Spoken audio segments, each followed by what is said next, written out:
Hi, I'm Joseph from Guru Immigration. Today we're talking about something every international student in Canada needs to understand clearly: the 24-hour off-campus work cap during academic terms. If you don't track your hours properly, you can accidentally trigger IRCC compliance flags, and that can affect your study permit, PGWP, and even future applications. So let's break this down in a simple, practical way. Before we begin, this video is for general guidance only. Always check IRCC's official website or speak with a licensed immigration consultant or lawyer for advice on your specific situation. Now, let's get into the real steps you can follow starting today. Before we get to hours, let's cover who is actually eligible to work off campus in the first place. You qualify only if all of these are true. You're a full-time student, you're enrolled at a designated learning institution, your program is at least 6 months long and leads to a degree, diploma, or certificate, and your study permit specifically allows off-campus work. Exchange students and students in short-term or non-DLI programs are not eligible, no matter how many hours they'd like to work. If you drop to part-time during a semester, even to finish your last few required courses, you lose off-campus work authorization for that semester entirely, and any hours you work at that point count as unauthorized, regardless of staying under 24. Key cap 1: understanding the 24-hour weekly cap. The rule is simple.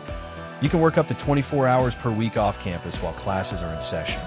IRCC counts every minute across all off-campus employers during its official weekly window, running from Monday through Sunday.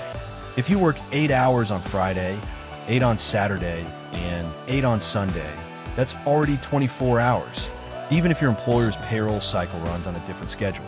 You must follow IRCC's weekly window, not your employer's pay period. One important clarification: this 24-hour cap only applies to off-campus jobs.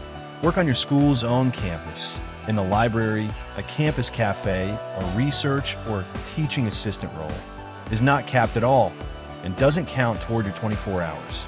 Keep on-campus and off-campus hours in separate columns when you track them, because mixing them up leads students to underwork by mistake. And remember, 24 hours is a hard weekly ceiling, not an average. You cannot work 10 hours one week and 38 the next to balance it out. IRCC treats every single week on its own. Now that you understand the rule, let's talk about how to track it properly. Key cap 2: use a single tracking method. Don't mix apps. Students often use multiple apps: Google Calendar, Notes, WhatsApp messages, and screenshots. This creates confusion and mistakes. Pick one method and stick to it. The easiest is a simple Google Sheet or Notes app tracking. Date, start time, end time, and total hours. For example, Friday, 4 p.m. to 10 p.m., 6 hours Saturday, 2 p.m. to 8 p.m., 6 hours Sunday, 12 p.m. to 6 p.m., 6 hours total equals 18 hours. Safe. Tracking is good, but you also need to understand how IRCC checks your hours. Key cap 3: know what IRCC actually sees. IRCC doesn't look at your personal notes. They cross-reference digital data through your social insurance number, SIN, including pay stubs, T4, tax documents, records of employment, ROE, employer filings, and CRA submissions. If your pay stubs or employer records show more than 24 hours in any Monday to Sunday block, IRCC can flag it automatically, even if you personally tracked it differently. Your designated learning institution also reports your enrollment status to IRCC directly. So if your course load drops below full-time, that record and your payroll record can be cross-checked together, which is exactly how a part-time semester violation gets caught, even if your hours were technically under 24. So let's talk about how to avoid accidental overwork when juggling multiple jobs. Key cap 4: avoid double counting when you have 2 jobs. This is where most students get into trouble. If you work 12 hours at job A and 12 hours at job B within the same Monday to Sunday week, you're already at the absolute limit. If both employers schedule you heavily on the same days, you might cross the threshold without realizing it.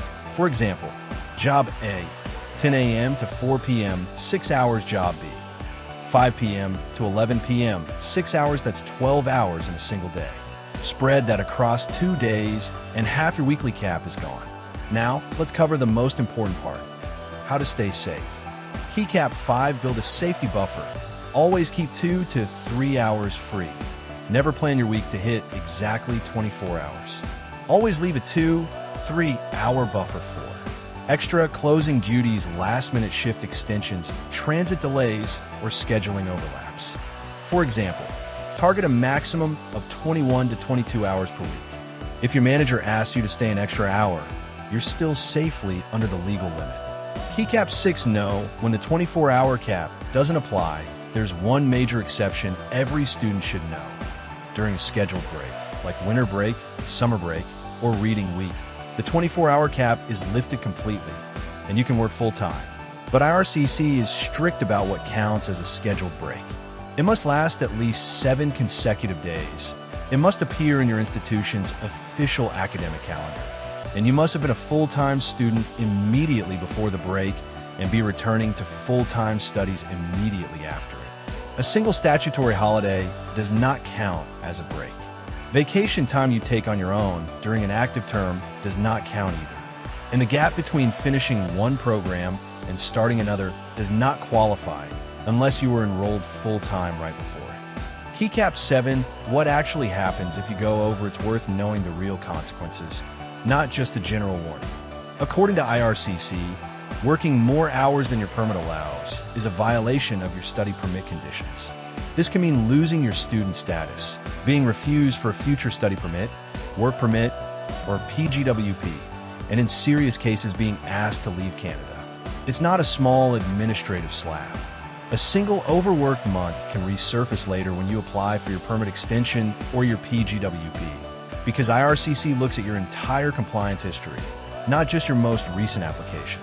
If you realize you've gone over in a past week, don't panic and don't try to hide it. Speak with a licensed immigration consultant about your options before your next application, since how you handle it matters as much as the mistake itself.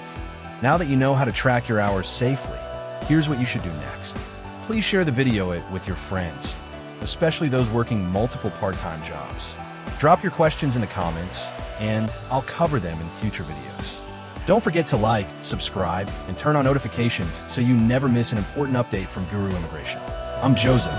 Stay informed, stay protected, and I'll see you in the next video.